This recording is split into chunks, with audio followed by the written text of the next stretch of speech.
여행 좋아하세요, 모두들? 여행 좋아하세요? 여기 좋아하는 사람이네. 여행을 좋아하는 사람들도 있고 여행이 되게 약간 버겁게 느껴지는 사람들도 있고 그렇잖아요. 근데 저는 여행 가기 전까지는 별로 안 가고 싶어요. 힘들 생각하니까 너무 안 가고 싶은데 가면 누구보다 재밌게 놀아요. 네, 가기 전까지는 왜 가냐 이제 가면은 이제 누구보다 재밌게 여기서 끝에서부터 저쪽 끝까지 뛰어다니면서 네, 그렇게 노는. 네.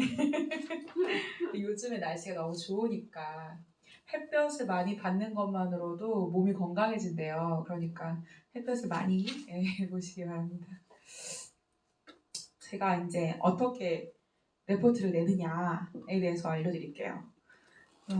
이 책에서 이야기한 것을 그대로 쓸 수는 없을 거예요. 왜냐하면 제가 책을 이미 가지고 계신 분도 계시니까 말씀드리는데 이 책에서 전부 모든 것을 제가 동의한다고 얘기하지 않았고 동의되지 않는 부분은 제가 새롭게 설명을 바꿔서 해드렸기 때문에 제 강의를 참고하셔서 요약하시면 좋을 것 같아요. 첫 번째는 자녀 양육을 위한 언약적 토대에 대해서 이야기를 했어요. 우리의 자녀 양육에 있어서는 언약을 토대로 하여야 된다. 그 하나님과 우리 사이의 그 언약이 어떠한 개념이냐, 계약적 개념이 있다라고 얘기하면서 그 아브라함이 그 솔개를 쫓아내면서 계약을 했던 그 장면에 대해서 이야기를 했죠. 거기서 가장 중요한 포인트가 뭐였냐면 계약의 주체가 우리가 아니라 하나님이셨다. 그렇기 때문에 계약을 완성하시는 분도 하나님이시다. 그 모든 것에 주체되시는 분이 하나님이시다. 그렇다면 우리의 양육 또한 우리 양육의 주체 또한 누가 되셔야 된다? 하나님께서 양육의 주체자가 되셔야 된다라고 그렇게 이야기를 했습니다. 그래서 우리가 이 이야기를 했을 때 중요하게 생각했던 부분은 도대체 이 언약을 우리가 어떻게 언약적 토대를 가지고 우리가 어떻게 양육을 해야 하는가에 대해서 이야기하면 성령 하나님에 대해서 그때 잠깐 이야기를 했었습니다. 기억하실까요? 기억한다고 치고 네, 그래서 저희가 이제 이 일부 자녀 양육을 위한 언약적 토대에 대해서 글을 쓰실 때에는 성령 하나님에 대한 이야기가 반드시 포함되어야 하고 그 언약을 이루시는 주체가 하나님이신 것에 대한 이야기가 포함되어져야 합니다. 요약할 때는 두 번째, 우리가 선지자, 제사장, 왕의 직임을 맡은 자로서 부모의 역할을 감당할 수 있다라고 이야기를 했어요. 그래서 그 중간 시간 때 뭐라고 얘기했냐면 이 부모의 이 세 가지 직임은 하나님께서 당신의 그 제사장과 선지자와 왕을 선별하실 때 기름을 부어셔서 하셨던 그렇게 특별하게 구별된 자로서 맡은 임무였다. 근데 그것이 일반 우리 모든 하나님을 믿는 모든 자들에게 허락된 것이지만 이 포맷 그대로 자녀를 양육할 때도 우리가 이 세 가지 직임을 가지고 양육을 해야 한다라고 얘기를 하면서 대표성을 떼는 것을 얘기했어요. 그게 뭐였죠? 선지자는 가르치는 자의 역할을 해야 하는 것에 대해서 이야기를 했고 또 제사장은 아무도 기억 못하시나요? 여러분 기억하시죠? 제사장은 다스림의 권세에 대해서 이야기를 했어요. 그래서 그 다스림의 권세에 대해서 기술을 하시면 되고 또 제사장에서 또 되게 중요하다고 여기는 게 뭐였냐면 죄의 문을 닫고 거룩한 곳의 문을 여는 문지기의 역할에 대해서 제가 이야기를 했었어요. 기억하실까요? 제사장의 넘버 3 정도 되는 위치되는 사람이 보통 열쇠를 가지고 문지기 역할을 감당합니다. 그래서 우리에게 하나님이 그 열쇠를 주셨고 문지기 역할을 감당하게 하신다는 것은 들고 나는 자들이 하나님의 사람인지 아닌지 하나님의 어린 양들인지 아닌지를 구별할 수 있어야 하기 때문에 굉장히 높은 직책에 있는 사람에게 그 열쇠를 주었고 또 아무에게나 그 문을 열어주지 않을 그런 힘과 싸울 수 있는 능력 그리고 끝까지 밤을 세워야 되는 어떤 체력적인 면 이 모든 것들을 갖춘 것이 제사장의 역할이기 때문에 알고 있어야 된다라고 얘기를 했어요. 그리고 왕에 대해서 이야기할 때 제가 다윗 이야기를 했습니다. 기억하실까요? 다윗이 밧세바를 범하였던 그 시간에 했어야 했던 일은 밤에 성경을 필사했어야 했다. 그리고 역대의 왕들의 일기를 보면서 어떻게 이 세상을 통치해야 되는지를 연구하고 하나님께 기도로 간구로 그 방법들을 받아냈어야 했던 시간이었다. 근데 그것을 범하였다. 제가 지금 이야기하는 것은 책에 나오는 이야기는 아닙니다. 네. 그러니까 이거는 제가 말한 내용, 그러니까 왕과 제사장과 선지자의 직임이 있다라는 것은 이 책에 있지만 그 지금 그 이후에 말한 어떤 내용적인 부분은 제가 따로 얘기를 드리는 거예요. 네, 그렇게 했습니다. 자, 그리고 그 다음에 했던 이야기가 이제 구분을 지어서 했죠. 선지자로서 자녀를 어떻게 가르칠 것인가에 대해서 얘기하면서 10가지에 대해서 나누어서 지난 시간에 이야기를 했어요. 그걸 얘기하고 또 경건을 어떻게 훈련시킬 수 있는지에 대해서도 이야기를 했습니다.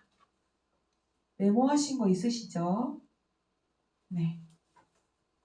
그러고 나서 성경의 진리를 가르치는 것에 대해서 그 10가지 설명을 할 때 그 뭐 하나님의 성품을 쭉쭉쭉 할 때 10가지를 할 때 제가 이 책에서 다 동의되는 것이 아니다 라고 하면서 제가 이야기했던 것들이 있어요.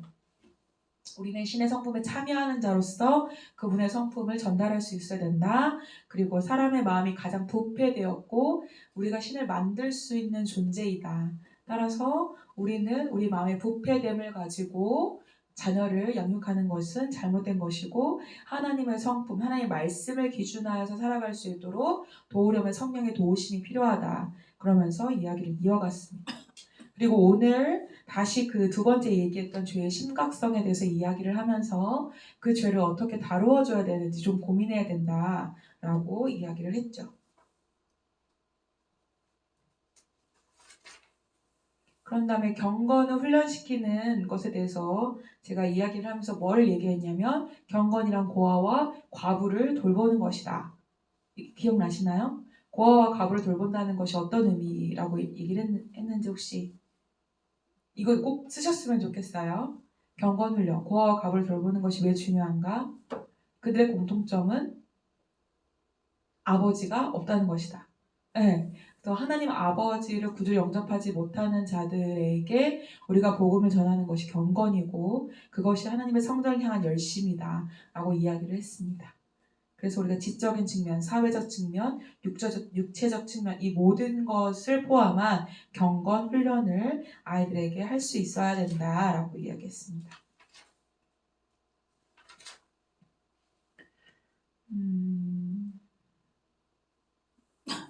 그때 제가 육체적 훈련에 대해서 이야기를 했었나요?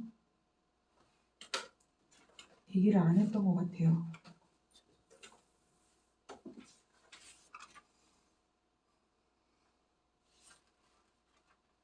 네 가지 육체적 훈련 4가지 이런 거 얘기했었나요? 육체적 훈련에 대해서 꼬집어서 이야기하고 싶은 것은 몸에 대해서 아이들에게 가르치는 거예요. 몸에 대한 이해를 할 수 있도록 아이들에게 가르쳐라. 그러니까 이거 성과에도 연관이 있죠. 그러니까 성적인 부분에 대해서 아이들이 이해하는 바가 하나님께서 우리를 남자와 여자로 창조하셨고 남자와 여자의 기능적인 차이점이 무엇인지 아이들이 설명할 수 있어야 돼요. 왜 남자가 여장을 하고서 같은 경기에서 여자랑 같이 출전하는 경기가 왜 이게 문제가 되는지를 아이를 설명할 수 있어야 돼요. 그냥 성별을 바꿨다의 수준이 아니라 하나님이 우리를 지으실 때 남자를 좀 더 힘이 있고 근육이나 이런 골격의 발달 이런 것들을 주신 이유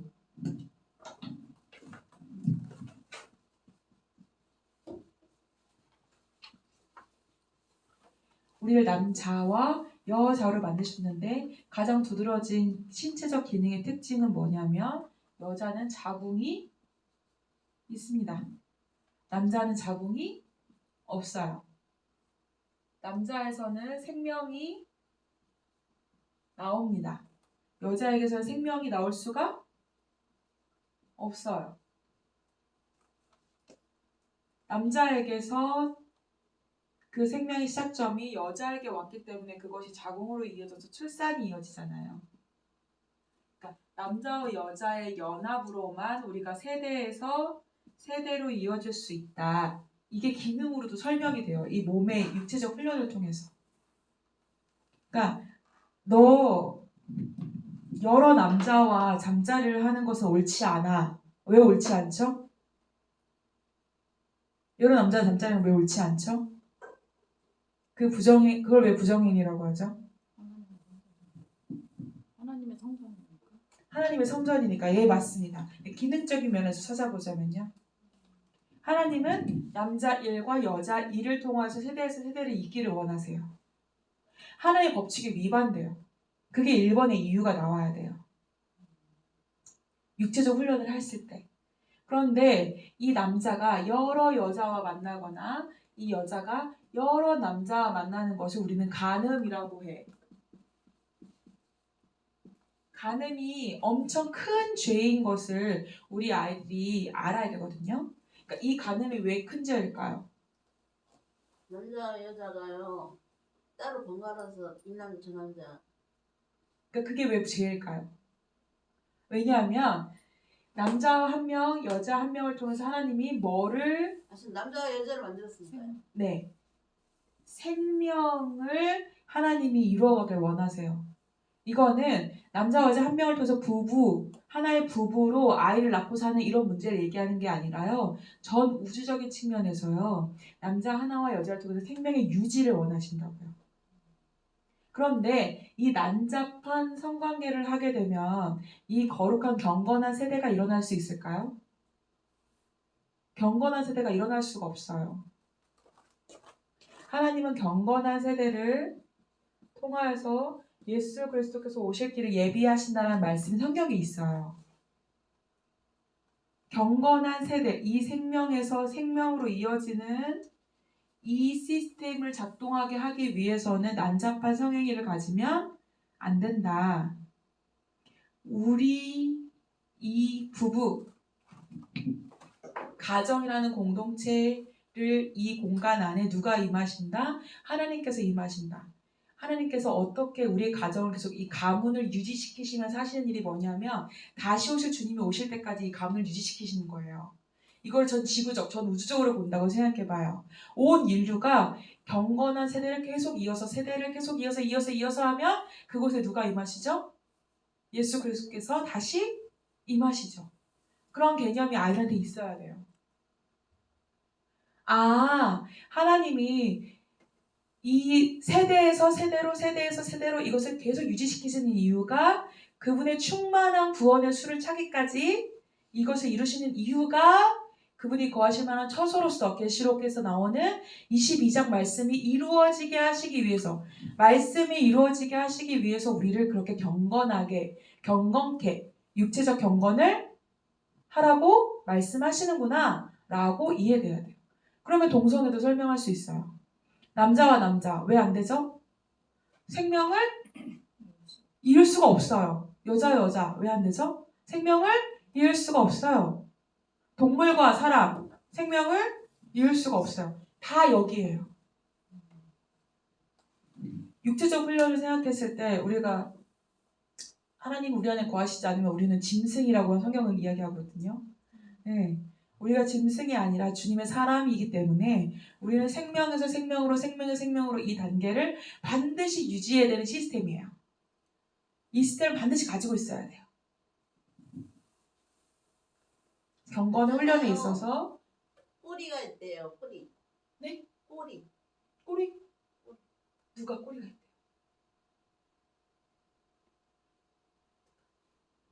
꼬리. 무슨 꼬리?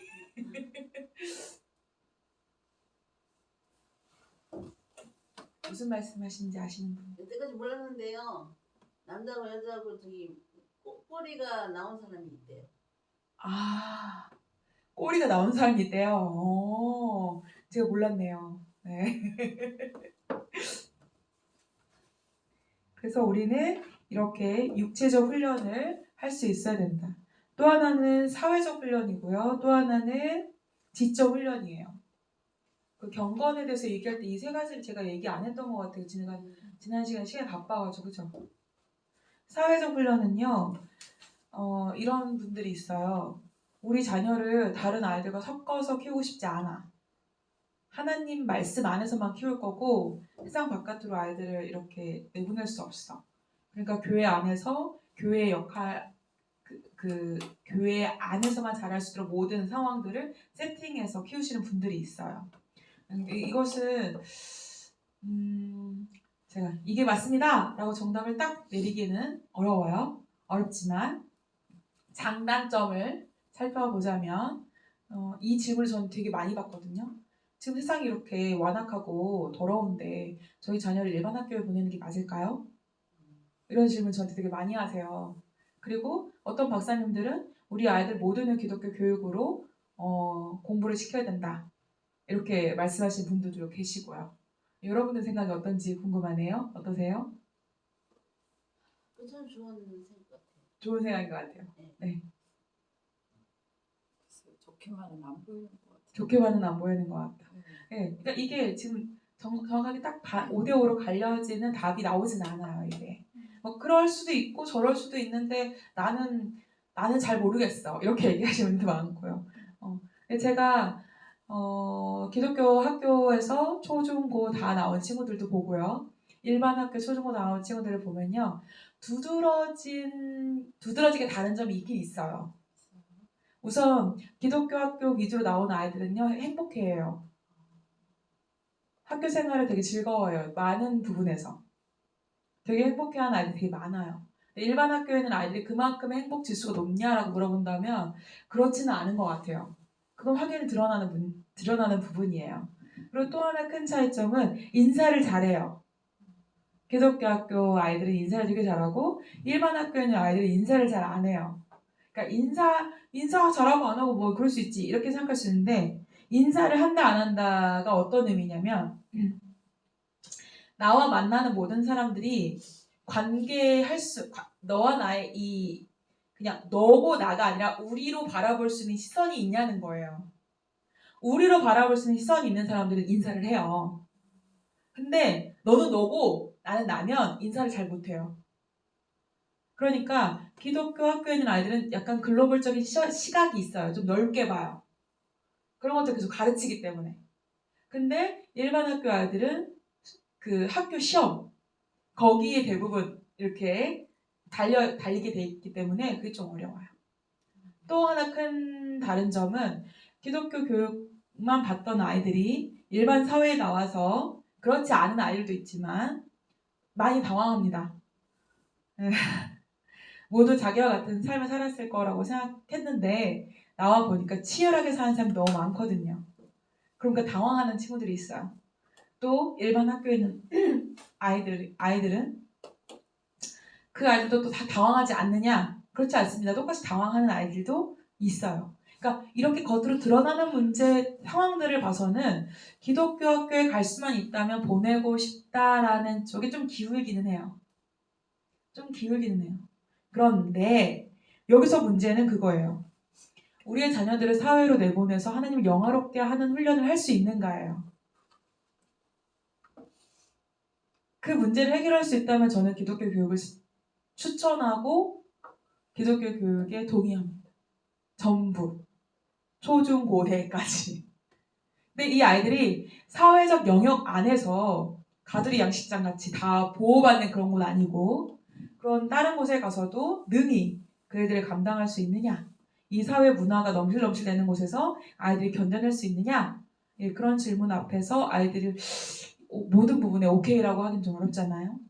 그러니까 그렇게만 할 수 있다면 전 기독교 교육이 굉장히 좋다고 생각이 듭니다.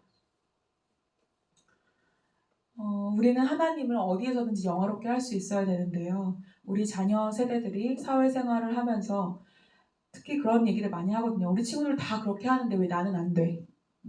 다 그렇게 살아. 나는 왜 그렇게 살면 안 되는데? 이런 얘기를 해요. 그러니까 그런 아이들한테 어떻게 하나님의 말씀으로 살아갈 수 있도록 도울 수 있느냐. 네. 그런 질문 앞에 우리가 대답을 해줄 수 있어야 되거든요. 특히 그 핸드폰을 저희 교회 어떤 가정은 아이들한테 지금 고등학생 아닌데 2G 폰이거든요. 한 번도 스마트폰을 가져본 적이 없어요, 그 친구는. 그러니까 처음에는 애가 엄청 힘들어하더라고요. 뭐 친구들이 다 게임하고 뭐도 하고 막 하는데 너무너무 힘들어해요. 그러다가 이제 중학교쯤 됐을 때 투지폰을 이제 처음으로 이제 접한 거예요. 접했는데 이제 이거는 아무것도 안 되잖아요. 아무것도 안 되거든요. 그러니까 막 답답한 거예요. 답답하고 그러다가 이제 그게 1년이 지나고 2년이 지나니까 스마트폰을 사줬어요. 너가 그렇게 원하니 한번 써봐라. 애가 안 하더라고요, 스마트폰을.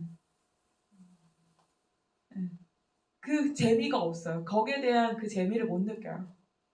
요즘에 아이들 뭐 질문하면 어떻게 하죠? 바로 핸드폰 켜가지고 따다다다다 정답 딱 나와서 보여주잖아요. 근데 그 친구는요, 그게 어색한 거예요.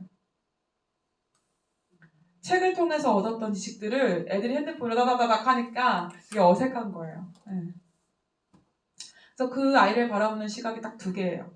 아, 제가 이렇게 빠르게 지나가는 이 세대에 얘가 과연 고등학교 졸업하고 적응할 수 있을까? 한편. 또 한편은 아, 얘가 진짜 하나님 앞에서 구별되고 분별되어져서 거룩하게 키움받았구나, 길리움받았구나 이렇게 보는 시각 한편. 네, 저도 정답을 잘 모르겠습니다. 네. 그러나 진짜 정답은 우리 구주 하나님의 교훈을 빛나게 해야 한다는 것은 당연한 것이고요. 우리의 자녀들이 하나님을 영화롭게 어디에서든지 할 수 있도록 우리가 말씀으로 훈계하여 가르쳐야 된다는 거예요. 또 사회적 훈련에서 중요한 것은 예의예요. 예의를 가르쳐야 됩니다. 식당에 가서 지금 식당하고 계신다고 했는데 그런 아이들 있는지 모르겠어요. 이쪽 끝에 저쪽 끝까지 뛰어가는데 엄마 아빠 가만히 계신 분들. 네, 제가 최근에 애슐리를 다녀왔어요. 저를 누가 밥을 사주고 싶다고 해서 애슐리 갔는데 쌍둥이인 것 같기도 하고 연년생인 것 같기도 하고 그 뷔페집이니까 사람들이 다 그래서 들고 왔다 갔다 하잖아요. 거기를 전속력으로 남자들 둘이 뛰어다니는 거예요. 이쪽 끝에 저쪽 끝까지. 제가 뭐 너무 조마조마한 거예요. 거기 막 뜨거운 음식도 들고 날고 막 하는데 막 계속 떠다녀요. 그러니까 볼 것도 많고 막 신기하니까 한 6, 7살 정도 된 것 같은데 근데 애가 좀 크면 보이기라도 할 텐데 애가 잘 안 보여요. 여기 정도로 이렇게 되니까 너무너무 불안하고 근데 그 부모님이 한 번도 그 아이를 붙잡는 일이 없는 거예요. 아니 어떻게 저럴 수 있지? 어떻게 저럴 수 있지? 너무 신기하다. 근데 저랑 신랑이 이렇게 마주보고 앉아 있고 이제 여기 이제 같이 오신 분들이 계셨고 여기가 통로였어요. 그때는 저도 모르게 걔를 잡고 싶은 거예요. 아 잡고 싶다, 잡고 싶다 막 이랬었는데 드디어 아빠가 그 아이를 잡으러 왔어요. 얼마나 감사했는지 몰라요. 그 아이를 잡으러 와서 지금은 밥 먹을 때야, 이따 뛰어 이러면서 데리고 가요. 아버지 우리 아이에게 사회적 훈련이 필요합니다. 네. 근데 이 예의가요 성인이 되어서도 고쳐지지 않는 사람들이 있습니다. 굳혀져 버린 자기 중심적으로 사고하는 것이 굳혀져 버린 사람들이 성인이 된 사람들도 있어요. 네. 그러니까 내 앞에서 어떤 사람이 어떤 말을 하든 상관이 없는 사람들이 있는 거예요. 제가 고등학교 때 그런 그 교회에서 전사님이 설교를 하시면서 너희들이 학교에서 졸 수 있어 막 이러면서 이렇게 설교를 하셨어요. 근데 저는 학교에서 안 조는데요 이렇게 이제 얘기를 하게 된 거예요. 금방 공부 시간에. 그래서 너 학교에서 한 번도 안 졸았어? 네, 한 번도 안 졸았어요. 그래서 제가 이상했어요. 왜 나만 안 졸았지? 다 졸아본 기억이 있더라고요. 왜 나는 안 졸아봤지? 생각해보니까 아기 때부터 설교 시간에 졸면 전도사님이 와서 등짝을 떼잖아요. 일어나라고. 야 일어나! 아니면 허벅지를 팍 치고 가시잖아요. 그러니까 졸면 안 된다고 배운 거예요. 앞에서 어른이 얘기하면. 그러니까 앞에 선생님이 침을 튀겨가면서 열심히 막 앞에서 막 가르치고 있는데 내가 그걸 설령 못 알아듣는다 하더라도 졸면 안 되는 거예요. 그러니까 아무리 졸려도 눈을 부라리 뜨겨서 막 이러면서 저는 그래서 초, 중, 고, 대까지 졸아본 적이 없어요. 그러니까 학습이 된 거예요. 학습이. 제가 예의가 발라서 그런 게 아니라 학습이 된 거예요. 네, 우리는 학습이 필요해요. 우리가 앞에 상대를 어떻게 대하는지 우리의 태도를 어떻게 결정하는지 감정에 따라서 내가 나의 삶을 선택하는 방식이 감정에 의지하지 않게 되려면 예의를 배워야 합니다. 또 하나 지적인 훈련이 있어요. 아까 잠깐 얘기했는데 우리 아이들을 지적인 훈련을 시키려다 보면은 그 사회적 성공을 위하여서 지적 훈련에 몰두되는 경우가 많잖아요. 우리 아이들에게 진짜 정보를 제공할 수 있는 부모님들이 되어주셨으면 좋겠습니다. 네. 아이들에게 핸드폰을 쥐어주고 찾아봐 라고 하는 것 말고 도서관에 가서 같이 시간을 보내줄 수 있는 부모가 필요하고요. 또 자녀들에게 좋은 읽을 거리를 제공할 수 있어야 됩니다. 초등학생 아이들이 학교에서 무슨 책을 읽고 있는지 부모님들이 아셔야 되고요. 중학생 아이들이 무엇을 읽고 무엇을 보고 있는지 알고 계셔야 돼요. 그리고 성인이 된 자녀에게 좋은 책을 선물할 수 있어야 돼요. 저는 책 선물하는 걸 굉장히 좋아해서 이렇게 선물을 해주면 사람들이 좋아하는 사람이 한 10명 중에 9명은 안 좋아해요. 책을 주면. 책? 끓여 먹지도 못할 책 이러면서 책을 보면서 이렇게 보거든요. 예전에는 성경책을 되게 많이 선물했어요. 읽을 줄 알고 너 교회 다니까 성경책 읽겠지. 성경책 선물해줬는데 어쩌다가 그 아이 성경책을 봤는데 너무 깨끗한 거 한 번도 얘가 꺾인 흔적이 없어. 꺾인 흔적이 없어. 그래서 성경책을 이미 좀 버겁구나. 그러면은 이제 좋은 글이 있는 그런 책들 선물해줘야지. 봤더니 얘네가 집에서 받침으로 쓰고 있거나 아주 안에 거의 모셔두고 걔네 집에 가봤더니 거의 모셔두고 보지 않는 거예요. 그래서 제가 그다음부터는 동화책을 선물해줬어요. 동화책. 요즘에 기독교 백화점에 가면요 성인들이 읽을 수 있는 동화책이 너무 잘 나와 있어요. 그거를 막 선물해줬어요. 그랬더니 언니 그거 재밌더라. 언니 그제서야 읽은 거예요. 그래서 엄청 얇거든요. 엄청 얇아요. 우리 주변에 있는 사람들의 좋은 일거리들을 제공해 줄 수 있어야 합니다. 네. 그리고 부모는 때때로 심신이 피곤하더라도 자녀들과 지적인 대화를 나눌 수 있어야 돼요. 지적인 대화. 여기서 말하는 지적인 대화는 성경 말씀만을 포함하는 것이 아니라요. 세상을 볼 수 있는 지혜를 알아가도록 도와줘야 돼요. 지금 트럼프 대통령이 대통령 선거에 나왔는데 지금 이러이러한 이슈가 있어. 넌 어떻게 생각해? 라는 말들을 아이들한테 던질 수 있어야 돼요. 근데 이번에 대통령이 됐죠. 네, 그러니까 그런 것들을 보면서 지금 이슈가 이렇게 돌아가고 있는데 너는 어떻게 생각하니? 나는 잘 모르겠지만 이렇게 생각해요. 그렇구나. 그런데 하나님 말씀에 이런 것이 있는데 그건 이렇게 봐야 될 것 같아. 너도 혹시 동의하니? 그래서 그건 맞는 것 같아요, 엄마. 그건 맞는 것 같아요, 아빠. 이렇게 세상에 일어나는 일들을 우리가 바라보는 시각을 말씀 안에서 다시 한번 되새김할 수 있도록 지적인 대화가 이루어져야 돼요. 피곤하더라도. 심신이 피곤하더라도. 네 번째, 부모는 교사들의 협력자로 되어 있어야 돼요. 우리 아이들을 가르치는 학교, 학원, 또 교회의 선생님들, 과외 선생님들과 이렇게 합을 잘 맞춰야 돼요. 최근에 그 학교에 몇 학년 반인지 모르겠는데 5학년이었던 것 같아요. 5학년 반 한 아이의 엄마가 집요하게 선생님을 괴롭혀서 선생님이 그만뒀어요. 그만두고 그 다음 오신 선생님도 그만두고 그 다음 오신 선생님도 그만두고 그 다음 오신 선생님이야 지금. 너무 선생님들을 괴롭혀가지고 그러니까 애가 집에 와서 조금만 엥 하면 전화를 바로 하시는 거예요. 바로. 애가 집에 가서 엄마 나 기분 안 좋았어. 그러면 왜? 뭐 어떻게 돼서 우리 애한테 소리치셨나요? 이렇게 바로 이렇게 전화해서 선생님을 조정하고 그러니까 아이가 표정이 조금만 안 좋아도 그 선생님이 심장이 벌렁벌렁 걸어서 정신과 약을 먹어야 될 정도로 그렇게 선생님들이 여럿이 지내면서 그 아이만을 위한 선생님이 되어버린 거죠. 그러니까 나머지 아이들이 피해를 같이 보는 거예요. 거기서 말하는 그 협력, 제가 말한 협력이 이 협력일까요? 이런 협력이 아니에요. 내가 내 선생님들하고 같이 쿵짝쿵짝 해가지고 뭔가를 이렇게 만들어내고자 하는 그런 협력이 아니라 하나님의 말씀으로 아이가 잘 갈 수 있도록 돕는 교사가 되도록. 예를 들어서 우리 아이가 할로윈 축제에 참여하지 않도록 하는 것. 그럼 교사와 협력할 때 어떻게 해야 돼요? 저희 아이 그날 보내지 않겠습니다. 하는 것이 협력인 거예요. 그것을 이해받고 존중받는 것. 그런 협력을 하는 거예요. 또 교회 안에서는 우리 아이가 이번 주에 선생님 무슨 말씀을 배웠나요? 제가 아이가 어떤 대화를 할 수 있을까요? 묻고 또 그 대화를 하는 거. 아이가 예배 시간 태도가 어떤가요? 혹시 상당히 불량하면 저한테 말씀 좀 해주시겠어요? 이런 것이 협력이에요.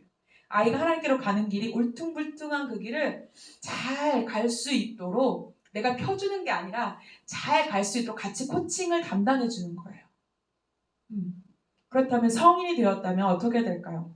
성인이 된 나의 자녀는 학교에도 가지 않고요. 주일학교 선생님도 없어요. 성인 선생님이 없잖아요. 그럼 그들에게 어떻게 해야 될까요? 좋은 선생님이 되어주셔야 됩니다. 좋은 선생님. 부모로서의 좋은 선생님이 되는 첫 번째 조건. 무엇일까요? 좋은 선생님은 기도합니다. 두 번째 조건. 좋은 선생님은 좋은 자료를 제공합니다. 세 번째 조건 뭘까요? 좋은 선생님은 그 자료를 읽고 활용했는지 질문합니다.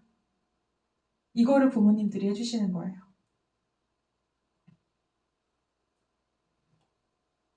다섯 번째, 부모는 자녀들에게 교리문답을 가르치는 교사와 목회자와 교회 직분자들의 협력자가 되어야 한다. 앞에랑 비슷한 이야기죠. 여섯 번째, 부모는 자녀들의 학습 능력을 다른 아이와 비교해서는 안 된다. 비교하면 안 된다. 여러분 비교 많이 하시죠? 비교 많이 당하고요. 네. 이건 더 이상 말하지 않아도 우리가 다 아는 이야기죠. 그렇죠? 근데 제가 이번에 되게 좋은 이야기 들었어요. 어떤 아빠가 아이한테 맨날 이렇게 물어본대요. 학교에서 돌아오면. 너 오늘은 무슨 실패했어? 너 오늘은 무슨 실패했어? 그러면 저 오늘 실패한 거 없는데요. 그래. 다음날 너 오늘은 무슨 실패했어요? 무슨 실패했어? 나 오늘 농구공을 링에 못 넣었어요. 했더니 아빠가 박수를 막 치면서 최고 최고 넌 역시 도전하는 아이야. 와 대단하신 분 아니에요? 아이가 실패한 경험에 대해서 칭찬해줬다는 거예요. 너가 도전했기 때문에 실패를 했구나. 넌 정말 대단한 아이야. 하루도 도전하지 않은 나는 아빠가 시무룩해. 넌 도전하지 않았구나. 도전하지 않았구나. 그런데 우리는 완성된 것을 칭찬하는 것에 익숙해요. 그것이 아니라 실패한 것을 칭찬하고 도전한 것을 칭찬해 주세요. 그럼 아이가 다른 이들이 생각하지 못하는 것도 도전할 수 있습니다. 더 귀하고 놀라운 일들을 그 아이들이 해낼 수 있어요. 최근에 어떤 아들 2명이 엄마 아빠를 딱 앉혀놓고 엄마 이제 일 그만둬 이렇게 한 거예요. 그러니까 엄마가 내가 일을 왜 그만둬? 우리 지금 일 그만둘 수 없어. 일 그만둬. 아빠가 딱 들으니까 아빠 일 그만둬.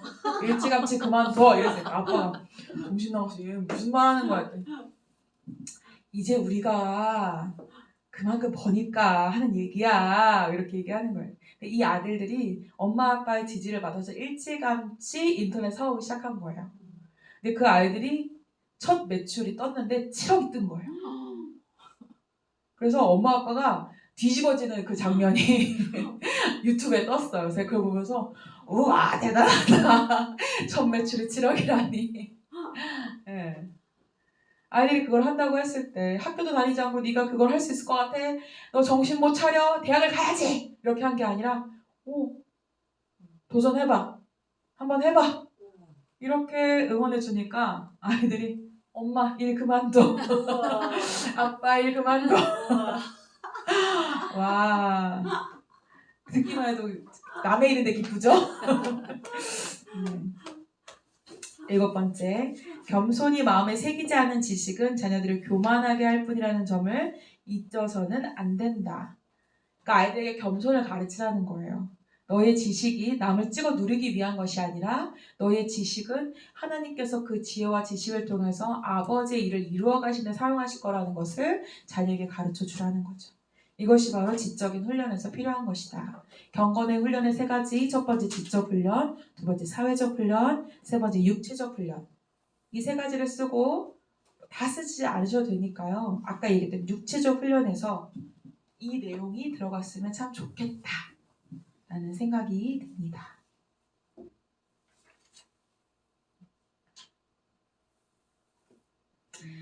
17세기 청교도가 이렇게 기도를 했대요. 한번 들어보세요. 오 하나님, 제 혈육이 멸망하는 것을 결코 용납할 수 없습니다. 저와 사랑으로 맺어진 이들이 주님의 눈에 보배로운 사람이 되어 주님의 영광을 위해 헌신하게 하옵소서.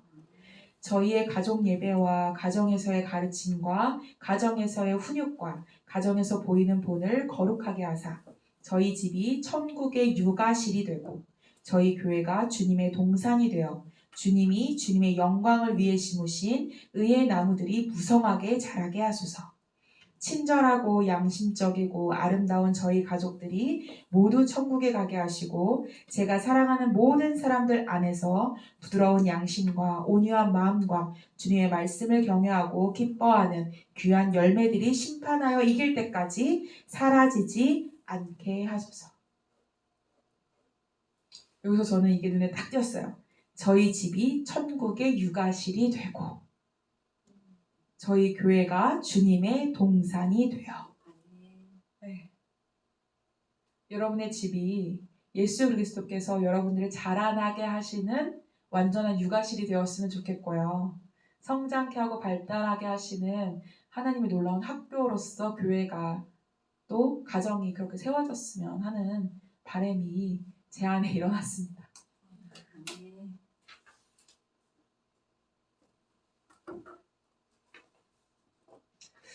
그 다음에 제사장에 대해서 이야기하겠습니다. 방금까지 이야기한 것은 선지자에 대한 이야기가 가장 많이 포함되어 있는 내용이고요. 제사장에 대한 이야기에서 가장 중요하게 제가 느끼는 것, 그것을 먼저 이야기하겠습니다. 제사장으로서 해야 될 첫 번째 가장 큰 의무는요, 죄에 대한 거예요. 죄에 대한 거. 죄에 대한 것을 해결할 수 있는 유일한 한 사람은 누구죠? 예수 그리스도시죠. 예수 그리스도께서 어떻게 우리 죄를 해결하셨는지를 기억하는 거예요. 그분께서 우리 죄를 해결하시기 위해 사셨던 방법은 십자가에 오르시는 것이었어요. 십자가에 오르시는 것. 김성교 선교사님이라고 혹시 아시나 모르겠어요. 그분이 하시는 말씀이 있어요. 예수님을 따르는 게 그렇게 쉬울 거라고 생각했어? 이런 얘기를 되게 자주 하세요. 너 예수님 따르는 게 그렇게 쉬운 일이라고 생각했어? 네가 하나님의 아들로서 사는 게 쉬운 일이라고 생각했어? 최소한 십자가에 매달리지 못하더라도 들고 갈 생각은 해야지. 이런 얘기를 하시거든요. 그러니까 우리가 그 십자가가 얼마나 놀라운 것인지를 기억해야 돼요. 제사장은. 그게 부모의 역할이에요. 우리의 자녀가 계속적으로 십자가로 나아갈 수 있게 양육을 하는 거예요. 또한 내가 먼저, 부모된 자가 먼저 그 십자가 아래로 계속해서 들어가는 훈련을 해야 한다는 거예요. 네. 저희가 새벽 예배 때마다 기도하는 것이 있어요. 그게 뭐냐면 도시의 죄를 대신 회개하는 거예요. 내가 지금 살고 있는 이 도시에서 일어나는 모든 폐악된 것, 주님을 거스르는 것들을 대신 회개하는 거예요. 그 회개를 할 때마다 내 마음에 많은 죄들이 막 떠올라요. 이런 죄들 저런 죄들 이 도시에 정말 악함이 정말 도사리고 있습니다. 막 이런 생각 막 떠오르면서 그 죄를 대신 회개하고 하나님 우리를 11조와 같이 우리 기도하는 자들을 사용하여 주셔서 주님 반드시 이 희생제사가 온전히 이루어지게 해주십시오. 제가 그렇게 기도를 합니다. 그리고 또 하나는 우리 10대들을 대신해서 회개를 해요. 우리 10대들의 죄를 대신해서 회개할 때 어떻게 회개하냐면 하나님 우리 10대들이 뭐를 잘못했고 뭐를 이렇게 얘기하는 것이 아니라 하나님 우리 부모들의 죄를 용서하여 주시사 10대들이 그 죄를 답습하지 않게 하시고 그리하여서 생겨지는 모든 문제들을 아이들이 두려움으로 경험한 것을 하나님께로부터 와서 평안을 얻게 해주십시오. 네. 10대들을 위해서 죄를 회개하는데 부모로부터 이것을 다 끄집어내야지만 그 회개가 진행이 되더라고요. 우리는요, 회개를 해야 할 의무가 있습니다. 회개를 해야 될 책무가 있고요. 회개를 통해서야만이 우리 자녀들을 양육하는 첫 걸음이 시작되는 거예요. 그래서 가정에서 행해야 되는 제사장의 직무 중에 첫 번째는 회개이다. 네, 회개이다. 성경에서도 내 근처에 있는 5km인가요? 그 정도 5km 선 내에서 벌어지는 살인이나 어떤 그런 행동으로 인해서 벌어진 일들, 그것은 제사장의 역할을 감당하는 자들이 가서 마을 사람들과 함께 가서 죄를 대신 회개하는 회개하라는 말씀이 구약에 나오고 있습니다. 우리는요, 회개하는 것이 우리를 살게 한다는 것을 잊어서는 안 돼요. 네, 회개를 해야지만 살 수 있어요. 그러면 우리가 가장 처음에 우리 마음속에 올라오는 그 회개의 첫 번째 기도 제목은 무엇이 되어야 하느냐면 주님의 자리를 대신했다는 것을 회개해야 돼요. 내가 우리 아이들의 죄를 정죄하고 우리 아이들의 삶을 정죄하고 또 나와 함께 협력하는 모든 자들의 삶을 정죄하였던 것. 정죄는 누가 할 수 있는 거죠? 죄인이라고 정죄할 수 있는 것은 오직 예수 그리스도만이 할 수 있는 것인데 그것이 우리가 하는 것이 익숙하단 말이에요. 그것을 우리가 잘라버리고 회개로서 나아갈 수 있어야 된다. 그래서 욥이 자녀들을 위하여서 회개하잖아요. 제가 어렸을 때 저희 엄마가 저한테 그 아기 때 기도를 이렇게 해주시잖아요. 기도를 해주시면 그게 지금도 기억이 나요. 하나님, 우리 애가 부지 중에라도 지은 죄가 있다면 용서하여 주시고. 제가 그 문장이 기억이 나요. 왜냐하면 어릴 때는 좀 멋진 말이면 기억나잖아요. 기억하려고 하잖아요. 그러니까 부지 중에라도 지은 죄가 있다면 주님 용서하여 주시고, 특히 입술에 파수꾼을 세워주셔서 헛헛한 말을 내뱉지 않게 하여 주시옵소서. 제가 이 기도가 어릴 때 받은 기도, 그 기도가 계속 기억에 남아서 지금까지 기억에 나요. 지금까지. 그래서 막 열이 받아가지고 하다가 갑자기 그 기도가 딱 떠올라요. 그러면 입을 말아 지워요. 입을 이렇게 말아지고. 우리를 하나님이 성결하게 우리를 살게 하길 원하시는데 그 성결케 하는 첫 번째 시작이 무엇이다? 회개로 나아가는 것이다. 그것이 제사장이 해야 될 일입니다. 제사장은 또 무엇을 하죠? 희생제사를 드리죠. 희생제사를 제가 드리는 거를 그 이스라엘 가서 봤으면 참 좋았는데 그 퍼포먼스 할 땐 제가 못 갔어요. 근데 제 기억에 터키에서 살 때 터키도 양을 수백 마리를 죽이는 날이 있거든요. 그들만의 정결 예식이에요. 그러면은 그걸 제가 이렇게 보고 있느라면 정말 잔인해요. 정말 잔인해. 그냥 칼로 그냥 이렇게 그냥 쭉 찢거든요. 여기를 쭉 찢어요. 그냥 피를 받고. 근데 양은 정말 어떻게 저렇게 돼지를 잡으면 하잖아요. 양은 그런 게 없어요. 그냥 이렇게 끌려가서 그냥 죽어요. 그냥 찔러도 그냥 몸 몇 번 떨고 그냥 그게 끝이에요. 그래서 이렇게 죽거든요. 근데 제사장이 했어야 했던 일 중에 하나가 뭐냐면 두 팔을 걷어붙이고 우리의 죄를 인가시킨 그 번제물의 배를 가르는 거예요. 여러분, 우리의 가정 안에 속속히 숨어들은 죄들이 얼마나 많은지 여러분 아시죠? 그것들을 해부하듯이 갈라서 끄집어내야 돼요. 끄집어내서 하나님께 드려져야 될 기름, 그거는 태워드리고 하나님 전에 가져가지 못하는 것들은 성 바깥으로 나가서 태워버릴 수 있어야 돼요. 그것이 제사장된 우리가 해야 될 일입니다.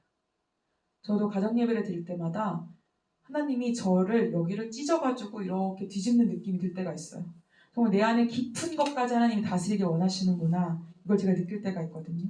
하나님이 각 가정 안에 기도하는 부모님들을 세워주셨다면 그 일을 하길 원하시는 거예요. 깊숙이 파고들어가 있는 그 죄의 습성들을 하나님이 끄집어내길 원하시는 거예요. 우리가 그것들을 반드시 해나가는 부모 세대가 되었으면 좋겠습니다.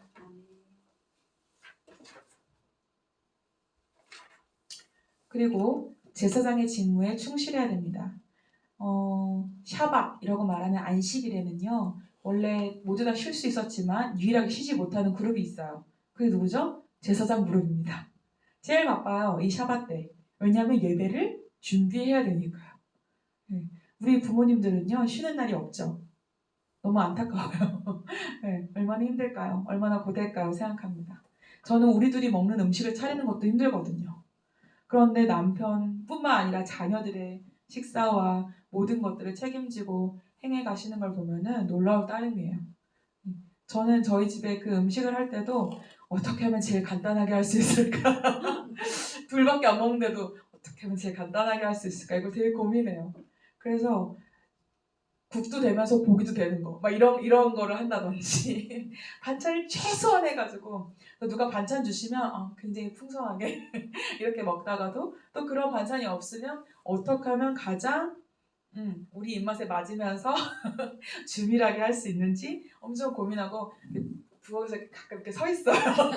뭐를 할까? 이렇게 가끔 서 있어요.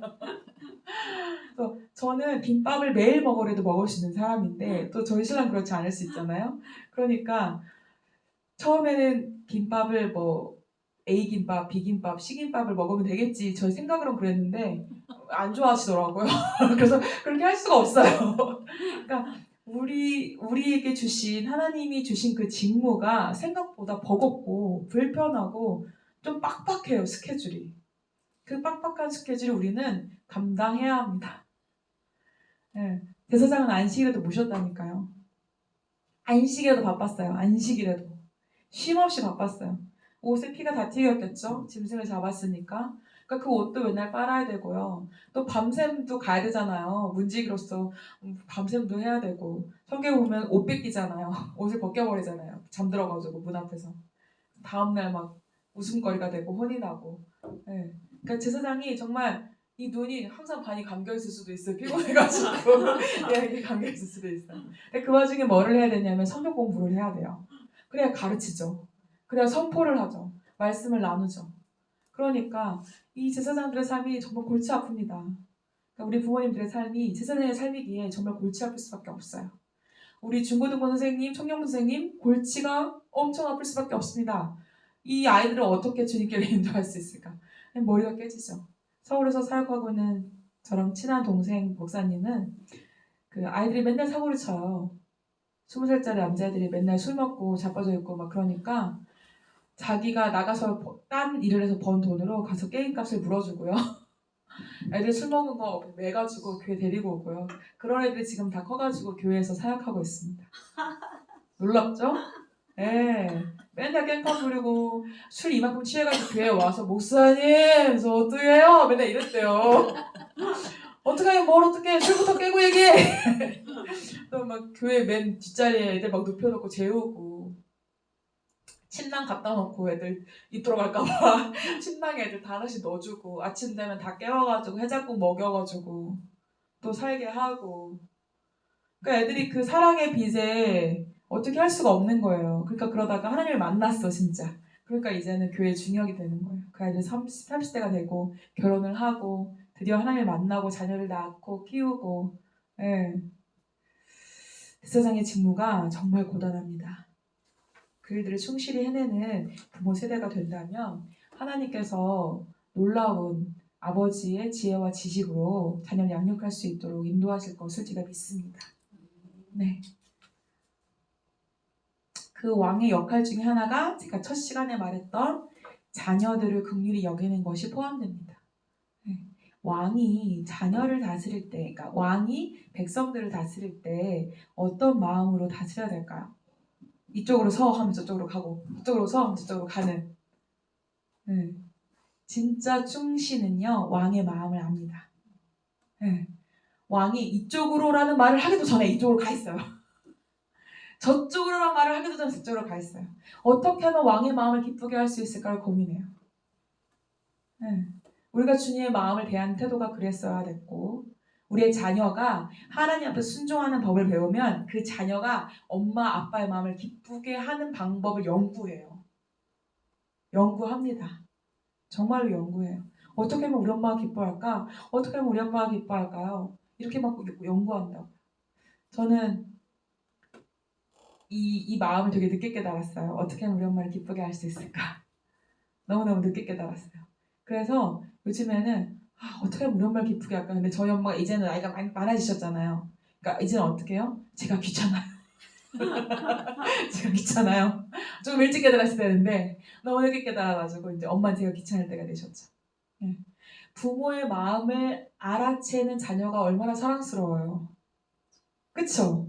너무너무 사랑스러울 것 같아요. 무슨 말을 하지 않아도 내 마음을 네가 이렇게 알아주다니 너무너무 기특하고 너무너무 사랑스러울 것 같아요. 그런데 엄마의 아픈 마음까지 다 알고 있으면 엄마의 마음이 기쁘기만 한가요?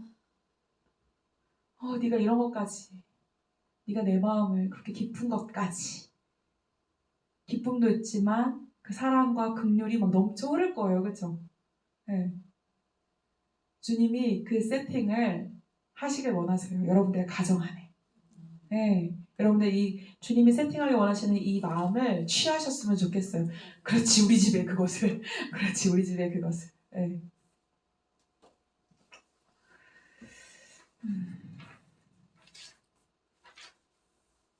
그 다음에 우리는 훈계로 자녀를 다스릴 수 있어야 합니다.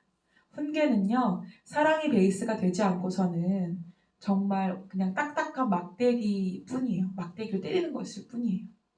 어떤 분들은 보니까 사랑의 막대기라고 이렇게 글을 써놓고 애들 그걸로 이렇게 때리는 부모들도 계시는데요. 정말 아이들이 그 막대기를 볼 때마다 사랑이야 라고 느낄 수 있을까요? 그 막대기에 사랑의 막대기라고 사랑의 맴매라고 썼는데 정말 그걸 사랑으로 느낄 수 있을까요? 그거를? 네, 그럴 수 없습니다. 네, 정말 그 사랑은 관계 안에서 일어나는 것이고요. 그 관계가 깨어졌을 때 아이가 그 막대기를 가져오는 게 된다면 그게 진짜 사랑으로 느끼는 거예요. 근데 그게 아니라 그럴 새가 어딨어. 내 앞에 만져주는 걸로 그냥 네, 그것은 훈계로 다스림이 아니다. 네, 진정한 하나님의 말씀 안에서 내가 먼저 훈계로 다스림을 받고 그것이 자녀에게로 다스림이 이어진다면 진짜 왕으로서의 다스림이 무엇인지 깨닫게 되는 것이라고 저는 믿어요. 저에게 하나님 만약에 자녀를 주신다면 제가 어떻게 키울 수 있을까 고민해요. 가끔. 혼자 생각해봐. 내가 잘할 수 있을까? 저도 엄청 이게 딱 떨어지게 이렇게 얘기하는 스타일이니까 우리 아이를 막 이렇게 자로 재듯이 막 이렇게 하지 않을까? 그런 생각을 해요. 정말 숨 막히겠다. 그런 생각을 하곤 하거든요. 우리 자녀들에게 이 훈계가 진짜 그 사랑을 베이스로 한 훈계가 되려면 내가 하나님의 사랑을 안에서 누려지는 훈계여야 돼요. 그러면 우리 자녀에게도 온전한 훈계가 전달되어질 것이다 라는 것이죠. 토마스 거슬이라는 사람이 이렇게 말했대요. 부모가 자녀를 징계하지 않으면 자녀가 부모를 징계할 것이다. 네, 다시요. 부모가 자녀를 징계하지 않으면 자녀가 부모를 징계할 것이다. 여러분 동의되세요? 네, 저는 이걸 너무 많이 봤어요. 부모가 자녀를 징계하지 않으니까요. 자녀가요. 자기 목숨줄을 걸고 엄마를 징계해요. 나 여기서 뛰어내릴 거야. 난간에 매달려서요. 엄마 마음을 막 안달나게 해요. 엄마를 징계하는 거죠. 엄마가 나를 바르게 키우지 않음으로 인해서 내가 이렇게 삐뚤어졌어를 보여주는 거예요. 자녀의 복수 들어보셨어요? 우리의 자녀는요. 복수를 꿈꾸는 정도는 아닌데요. 복수를 계획은 해요. 네. 왜냐하면 나를 사랑으로 훈계하지 않았기 때문이에요. 사랑이 없는 상태로 계속 막대기만 들이댔기 때문에 나는 우리 엄마에 대해서 우리 아빠에 대해서 사랑을 뺀 막대기만 배운 거예요. 그러니까 아이가 난간에 매달려서요. 엄마를 징계한다니까요.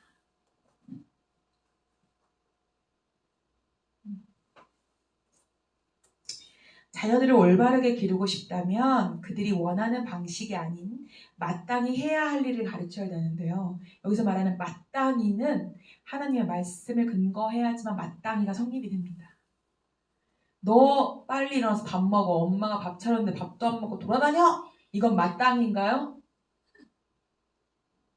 애가 밥을 빨리 먹으면 엄마가 편하죠. 안 먹으면 엄마가 불편하죠. 또 차려야 되니까. 이게 마땅이냐고요.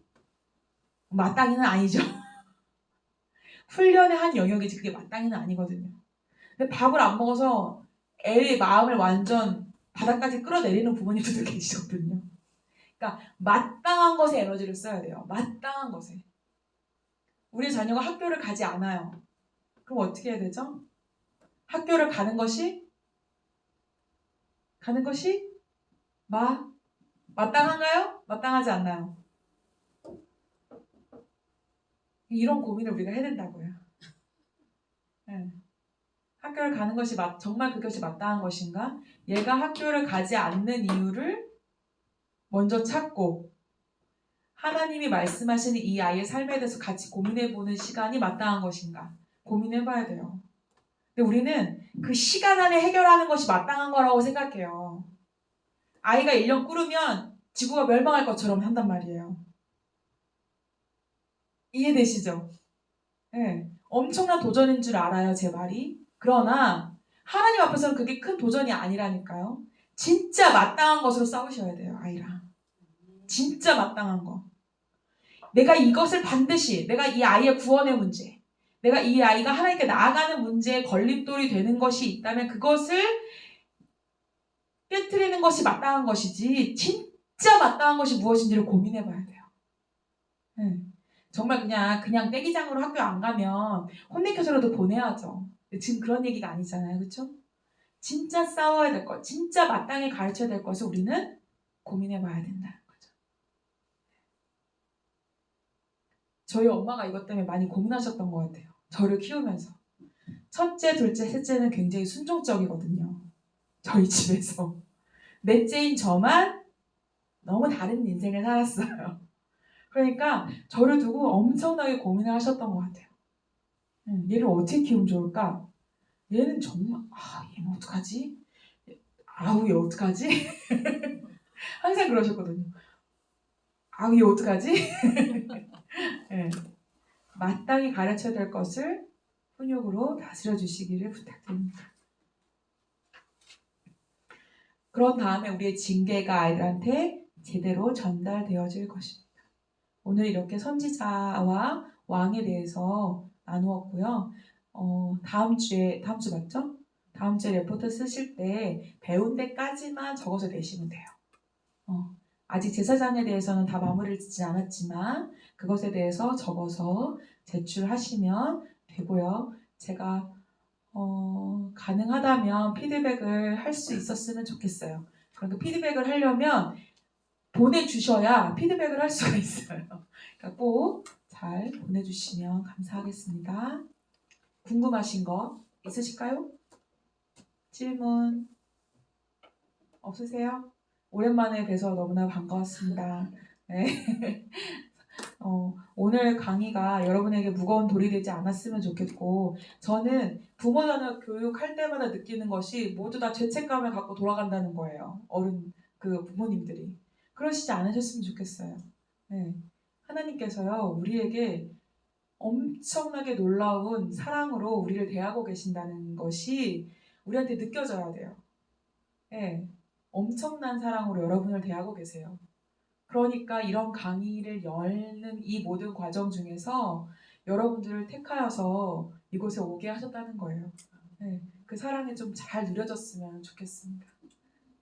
그러면 질문 없으시면 기도로 마치겠습니다.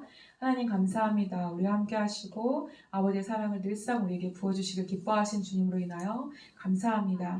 하나님 부모 자녀 관계를 우리가 배우고 공부할 때마다 우리의 마음에 무거운 돌이 하나씩 얹어지는 것이 아니라 하나님의 위로하심이, 하나님의 사랑하심이, 하나님이 놀랍고 완전하신 그 성품이 우리 안에서 누려질 수 있도록 좀 인도하여 주시옵소서. 살아계신 예수님의 이름으로 기도하였습니다. 아멘.